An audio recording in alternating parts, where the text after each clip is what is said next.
Salam sejahtera, kita bertemu lagi di channel ini dengan satu lagi kenyataan di mana setahun lebih berkahwin, Ira Kazah tak bahagia.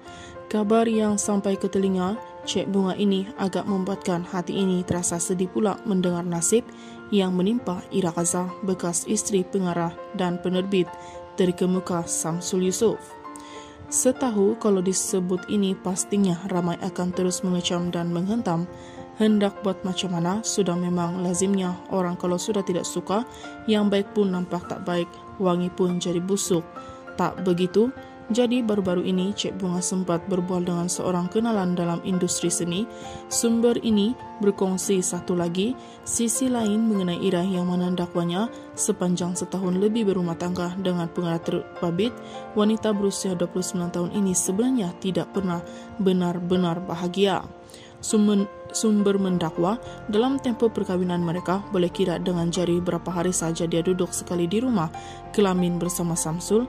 Selebihnya pada kebanyakan waktu Ira disuruh si suami tinggal di rumah ibu bapanya sendiri.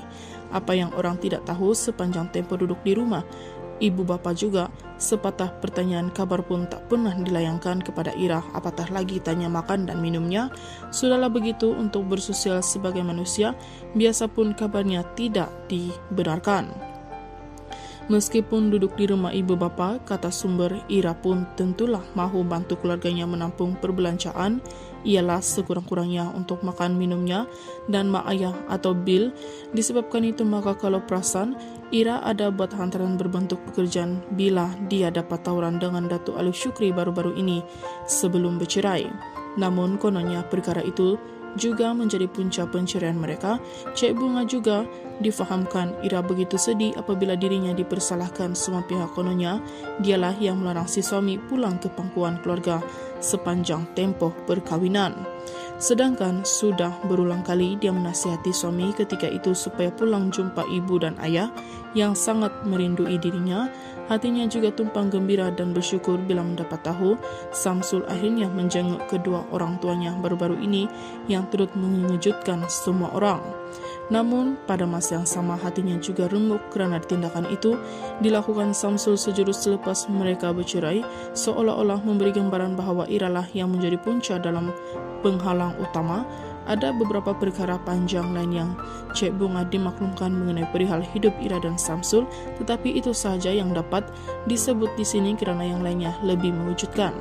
Tidak sampai hati pula nak dedakan, namun Cik Bunga tahu sesuatu masa nanti kebenaran akan muncul.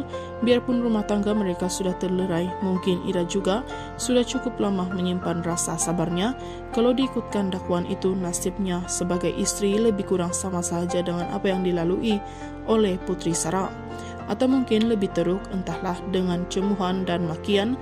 Orang ramai tak kalah dilabel sebagai penyondol suami orang, tetapi menjadi isteri sesiapapun nombor berapapun, wanita tidak seharusnya diperlakukan dengan buruk. Tepuk dadah, tanya iman masing-masing. Itu saja info hari ini. Sekian dan terima kasih.